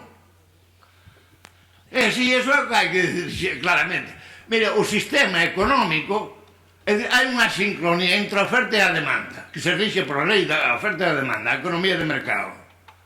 Chega un momento en que hai máis oferta que non pode ser absorbida pola demanda. E no ano 1920, en Estados Unidos, a economía daquela funcionaba máis en compartimentos estancos, non como agora que está globalizada, non? E as crisis se centraban, claro, tiña repercusión en todo o mundo, pero se centraban nun país concreto determinado. Chegan no ano, eles lle buscaron solución a través da propaganda, estimulando a demanda, porque non había demanda suficiente. En segundo lugar, a masa asalariada non era capaz de poder absorber a produción que había naquele momento. E entón se crean as ventas a plazos, que é o funcionamento do ano 1920, do século pasado. Pero claro, chega un momento en que aumentan os stocks dentro das fábricas e sobran os obreiros. E entón o obreiro hai que lanzar á calle. E o obreiro que tiña pedida unha hipoteca para conquistar, para poder ter un piso, o que dá sin o salario non pode pagar a hipoteca. Entón lle quitan o piso, o banco. Pero o banco colle o piso e non ten a quen o vender porque non hai dinero. Por iso hai tantos pisos neste momento que eran en picado porque xa os ofrecen os bancos a tirado. Esta é como funciona a economía, señores. E entonces, isto non... Quen ten culpa de todo isto? Bueno, primeiramente o Partido Socialista, que falemos aí. A min xa me asquea, non? Decir, os partidos de esquerda, Partido Socialista. Quen empezou a liquidación do sector público da economía en España? Claro, quen empezou? É dicir, a privatización das empresas no Ferrol, por exemplo, da construcción naval. Quen as privatizou? É dicir, o que é a propiedade do Estado, o INI foi liquidado. Era do Estado, como en Italia, non efectivamente creado por o fascismo. E entón é cando lle pode responder, o Estado é responsable daquilo que controla. Aquilo que controla a economía privada, e a economía privada é responsable desa crisis. E así, isto é o que hai que dizer a xente, oiga, mire, temos que cambiar de sistema económico, porque senón, mire, habrá outra reflotación da economía, iso explican moi ben os economistas. Explican, hai unha reflotación da economía, nun momento ven un novo invento, calquera cousa, as pequenas empresas se van ao tacho, chegan as florecientes, hai unha concentración monopolista, e tal, e iso, os partidos, se teñen unha vocación transformadora, non vamos deixar a palabra revolución agora porque parece que sona moi mal. Chamamos de transformación, ou sea, transformación, bueno, quere transformar ustedes? Pois efectivamente ten que levar a xente a idea esa de como hai que camiñarse, por senón dentro do sistema xa sabemos o que hai, non queda. E isto ten relación efectivamente co problema nacional. O problema de Galicia, o problema do desenvolvimento de Galicia está na súa descolonización. E iso pasa por un goberno propio. A xente non entende, efectivamente, porque vota aqueles que lle están dando nas orillas todos os días. Eso xa o sabemos, a menos somos parvos. Pero a función nosa é dicirlle, non, mire, por aquí van mal, señores, explicarle. Eu cando teño falado con algún xente, pois ten razón. Agora, se llevamos coas mesmas consignas e as mesmas consergas que lle reparte todo o mundo, e facemos con unha fotografía bonita aquí do noso candidato. Mire, señores, máis guapos los tengo yo en mi habitación. Claro, que pode contestar a xente, claro. Isto tamén está estudiado, non? Efectivamente. O Catchers Party que se chama, que curiosamente é inaugurado en Estados Unidos, pois pasou á esquerda europea, que foi a que imitadora do Catchers Party que se chama. Eu como non son técnico no inglés, non sei, algún dos que están aquí presentes poden traducir a verba galega ou a verba español, se o consideran máis oportuno. Catchers Party. Agora parece que xa está na moda do Cartel Party. Todas esas ideas inaugurase en Estados Unidos e despois a esquerda europea non. Por iso eu digo en algún artigo que teño escrito por aí de que a revolución do socialismo isto da fauce ao martelo está sendo sustituído polo socialismo do crucifixo, non? Parece que aqueles Chávez aparecía en Venezuela co seu Cristo, non? Pedindo a revolución socialista, non? Claro, o crucifixo, sí.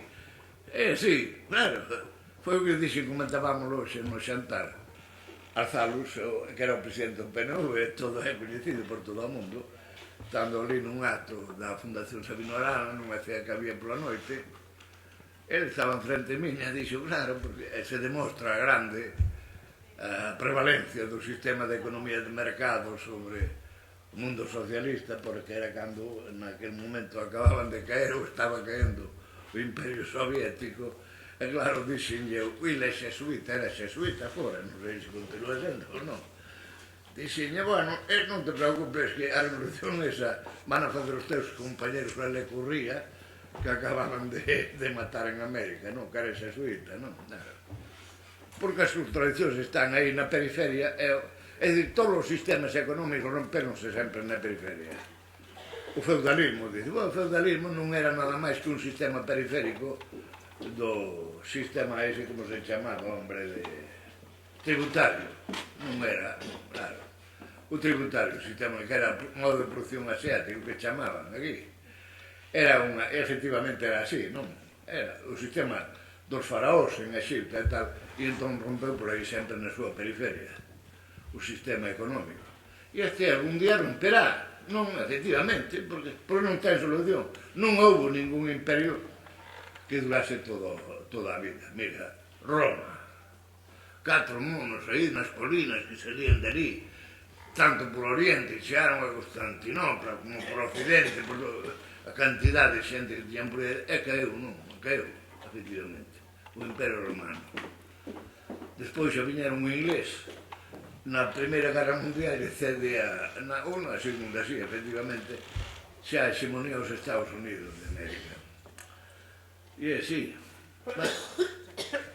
Pero eu estou me alargando demasiado e hai moita xente que se fazer outras preguntas.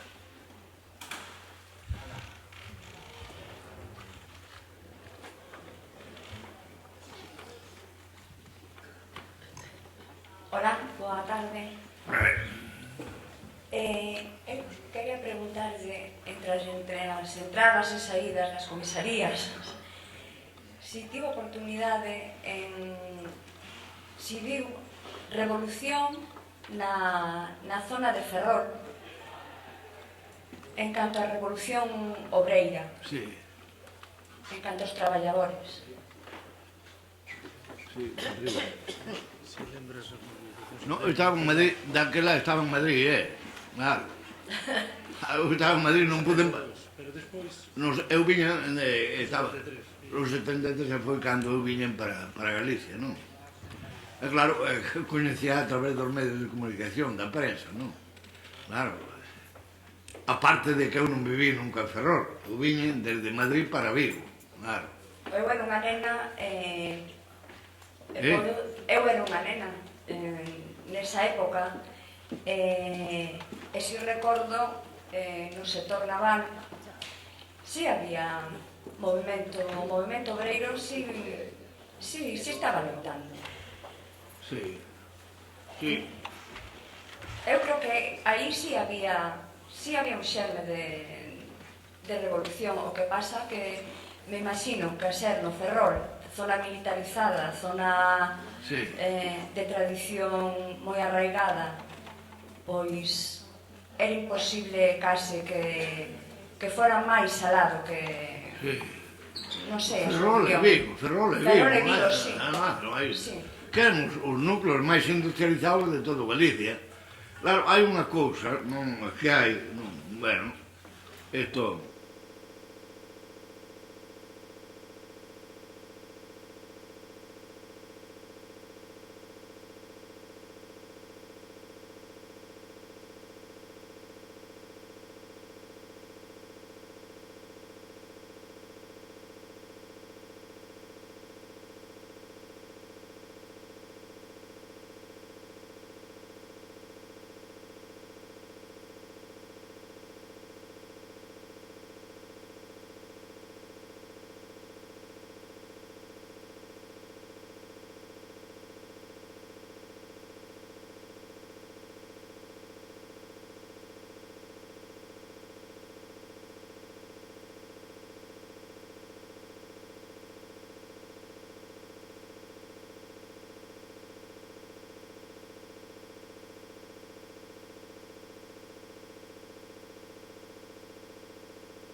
no día que chegue a arelada integración alemana, a Federación Alemana, que están dispostos, a través de unha nova excepción, ceder parte delas. Así é como está redactado.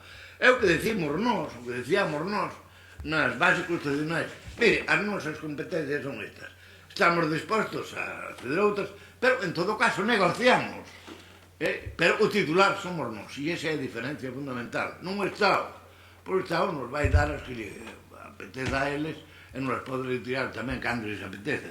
E isto xa, por eso, aquí se empezaron a falar, porque Alemania, se nós temos, incluso Rajoy apareceu unha vez, parece mentira, estudiou tanto dereito civil que se lle esqueceu o dereito político e non se entera de nada. E bueno, dicía, non, en Alemania se temos nós competencia e tal. Primeiramente, sabe desde que a Alemania hai a Constitución Fundamental de Bonn, non? Pero non hai Constitución. A Constitución é dos propios Estados. E entón, a lei fundamental de Bonn, aquí a interpretación que facían era a seguinte.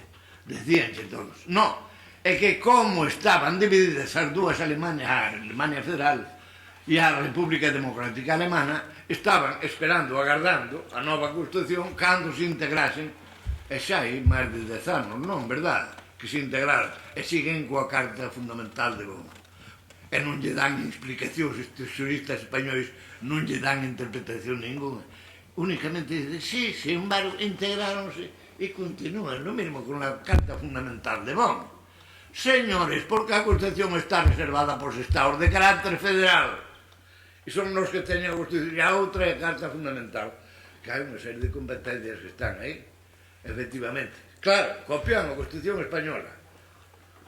Eu acordome estando ali en Portugal, que, bueno, había que o bloque de esquerda pretendía fazer unha moción de censura ao goberno de turno. Estaba ali o Carlos Rovira, este de esquerda republicana de Cataluña, ceando, non? Ali no bairro alto. E digo, que vai facer aquí para fazer unha moción de censura? Un grupo parlamentario aquí non é a quinta parte dos diputados da Cámara, quinta. E dice, é un grupo, é para fazer un grupo para, dice, con dúas personas xa basta. Supoño, isto está moi avanzado aquí, porque xo é que nós, cá houve unha revolución dos cravos, unha revolución de abril, non? Eso. É diferencia que hai, houve unha ruptura democrática. A moción de censura, aquí non está prohibida a moción de censura, non hai moción de censura dentro da Constitución española. Si a la oposición moi revolucionaria, pois la ha tragado eso, non hai moción de censura. Bueno, aquí eu vexo xente de todas as idades, pero algunha delas me parece que debeu presenciar a moción de censura primeiro que se levou a cabo en España a Adolfo Suárez, de que le fixo Felipe González, de que le fixo PSOE, daquela. E, claro, aí a Felipe González explicou o seu programa e atacou a Adolfo Suárez como que había que relevalo dentro da xefatura do goberno porque non respondía a necesidade. E o ministro daquele Abril Mortorell, que eu citei antes aí, que xa tuvera postos con Franco, dice, non me cambie usted de tercio, señor González, estamos discutiendo, su programa non é nuestro. Non hai censura. E dice, cuidado, o que discutimos é o seu programa, non o noso. Polo tanto, ao confundirse as dúas figuras xurídicas que son irreconciliables entre sí, los grandes juristas como el de Solectura, que expliquei un día tamén aí falando na televisión, pues tragaron todo eso. E Solectura, xa sabemos, representante de que partido, tragaron eso. Moción de censura constructiva que non é censura, senón investidura alternativa. Desaparece. En Portugal non, houve unha moción de... E en Italia, lógicamente, tardaron 5 meses en formar novo goberno, porque destronan, e depois xa de destronado o goberno que hai é cando se leva adiante unha nova investidura. En Portugal pasaba igual. Lo destronan, porque claro, Fraga Iván estaba de acordo en tumbar a Adolfo Suárez. O que non estaba de acordo era investir a Felipe González. É dicir, son contradiccións que son impepinables, non se poden levar. Aquí non prosperou unha moción de censura porque a excepción confirma sempre a regla. Aquí le presentaron a Fernando Albor. Pero por que triunfou? Porque os do partido del, os de AP, daquela xa era a pé ainda, se lle pasaron o José Luis Barreiro, se lle pasaron ao bando contrario. Pero iso é un cambio de chaqueta, non? Claro, un transfugismo. Claro, efectivamente, tú, senón non hai posibilidades, que é o que está sucedendo, por exemplo, cando unha moción de cero. Bueno, agora mesmo se está pedindo que, claro, é dicir, a xente, os que piden o cambio de Constitución de maneira de lei electoral, de maneira que salga investido como alcalde dun municipio a lista máis votada. A lista máis votada, verdad? Efectivamente. Investímoslo hoxe, a lista máis votada é hoxe, aquí temos ao alcalde de Pontevedra, a Miguel Fernández Lores, invisten hoxe, e outro día, eso o vernes. E ao lunes seguinte, porque o sábado é día santo e o domingo tamén, ao lunes seguinte, se ponen de acordo e a través dunha moción de censura chimpan para baixo. Se forma unha maioría alternativa. É dicir, a lista da vista máis votada para un concello só efectivamente é efectiva cando se suprime a moción de censura. E entón, a ver se me aclara, suprima usted a moción de censura.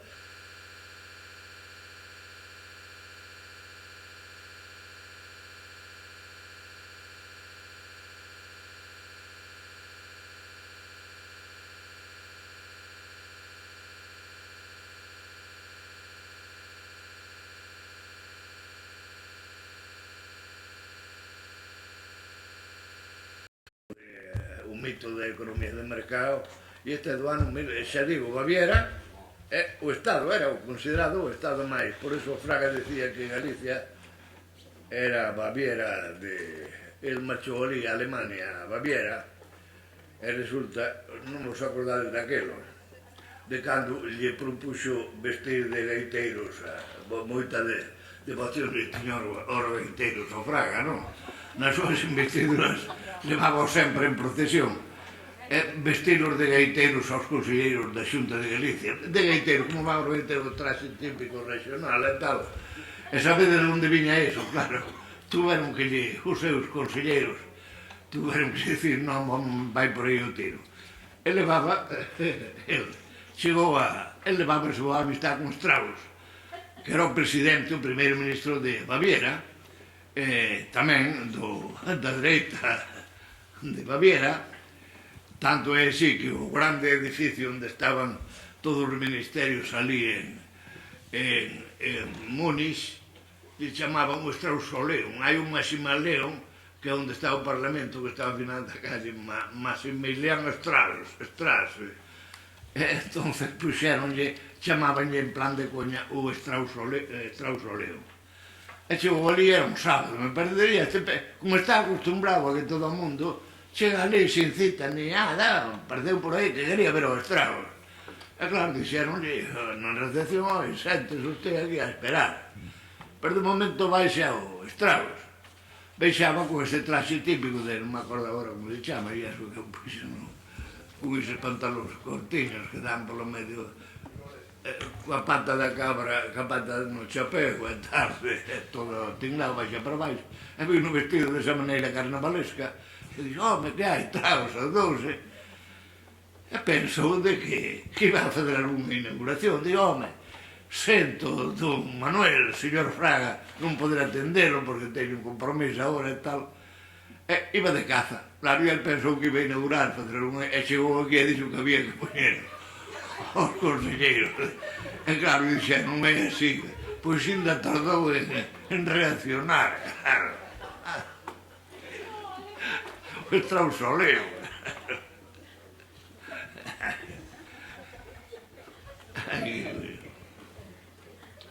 Hola. ¿Sí? ¿Funciona? Hola, señor Álvarez. Primeiramente, quero ofrecerle por diante o meu respeto á súa trayectoria persoal. Iso ante todo. Sí. Obviamente non lle vou a negar.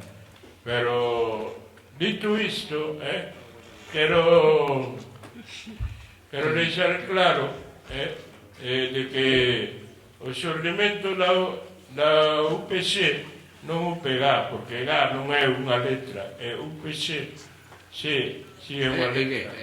Bueno, o nacemento do UPC foi por nacionalismo básico, nun primeiro momento. Pero logo, ese mesmo partido foi tamén un atranco a unidade do nacionalismo. Porque eu sei de moita xente que conseguiu, que foi expulsada, que foi marginada. E ainda hoxe, para que Galiza tivera o mínimo peso, non é dicir, o dogmatismo da UPC marginou a moitísima xente. E non se lle pode pedir descolonizar a xente cando se un vai se unir ao nacionalismo e logo como non vaias pola ortodoxia marxista-leninista, que hai xente que non imos por aí, pero que somos nacionalistas a tope, pois se nos marxina. Entende? Entón, iso é unha contradición terrible que lle fixo moito mal a nación galega, a concepción da nación galega, que non é un tribalismo. Entón a UPC xogou moito a iso, a dogmatizar, a estigmatizar a moitísima xente que era auténtica nacionalista e foi botala pola borda, simplemente porque non comulgaba con rolas de moinho dunha certa ortodoxia. Bueno, entón, cando falou do PSOE, é certo que o PSOE é totalmente reaccionario. Nós dicimos que a mesma merda é PSOE e PP, PP e PSOE.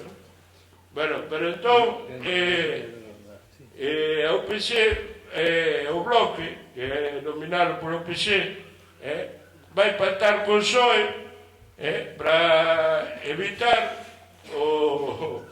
digamos, o dominio do PP. E se é a mesma merda, como podemos cair na mesma merda? É unha cousa que eu non entendo. A ver se me aclara. Entende? Se o PSOE e o PP a mesma merda non se pode dicir que hai que evitar o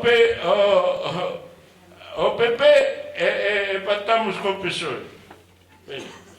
Non, mira, é unha opinión súa, eu respeto a opinión que poda ter vostede a este respecto, por lo tanto non me vou liar aquí nunha discusión. Agora hai un concepto sí que me gustaría aclarar, porque a historia efectivamente nos ensina moitas cousas, e é que efectivamente houve xente de que estivo dentro do UPG, dentro do Bloque Nacionalista Galego, e se marxinou. Expulsión aquí hai moito tempo xa que non houve expulsións de ninguna clase, é dicir, a xente se marchou aquí, pero entonces hai que ver a trayectoria política que seguiu esa xente unha vez que se marxinou desta organización política a que vostede está censurando por dogmática e a que acusa por o seu marxismo-leninismo. Eu xa citei antes, por exemplo, lle botan a culpa ao PEGA da Asamblea Nacional Popular Galega. Eu non vou a citar agora xa o plantexamento político que leva esa nova APG, Asamblea Popular Galega, que leva no seu ideario, pero xa aparece no propio nome. O primeiro que suprimen é nacional, é dicir, que non abandonaron efectivamente os círculos da UPG por o seu marxismo-leninismo, senón por a súa discrepancia con o nacionalismo. Iso por o que se refire a tempos pasados. E modernamente tamén o podemos comprobar a través deses núcleos que se separaron do Bloque Nacionalista Galego e a súa trayectoria política, nos indica que non é precisamente por eso que vostede culpa de marxismo-leninismo, senón por o seu nacionalismo. Vexámoslo nas candidaturas que se levan a cabo. É dicir, esa é unha evidencia, non? E, polo tanto, xa digo, eu respeto a súa opinión, pero non merece a pena discutila, únicamente quero fazer unha aclaración que coido que é necesaria. e a trayectoria política de sectores marginados, que hai moito, que aquí non hai expulsión de ninguna clase, nos levan á confirmación de que non son motivos de carácter marxista-leninista, senón de carácter nacionalista. E nos atacan os medios de comunicación, porque aquí ya pode venir, hombre, mire, vínelle comentando eu antes aos meus compañeiros, eso non é o problema para o sistema neste momento. Usted sabe que militante era Eduardo Barroso, presidente da Comisión Europea, saben que militaba ele. Usted sabe, verdad? Usted non se ve esa cara, non sabe. Era do MRPP, en Portugal, que era Movimento para a Organización do Partido do Proletariado. Eran maoístas en extremo. E mira onde están. A Unión Europea non ten inconveniente ningún en aceptar a ese señor no seu. Agora, para eles un enemigo moi forte, un nacionalismo, porque efectivamente é un contrario, non? Neste momento actual é periferia. A periferia é o que teño medo neste momento, porque é o que pode ser atentar en contra do sistema, pero bueno, cada un pode ter a súa opinión a este respecto, eu respeto a súa, me parece totalmente legítima, como tamén é legítima a miña, de momento non. O día que eu considere que estou equivocado, pois cambiarei de maneira de pensar, non?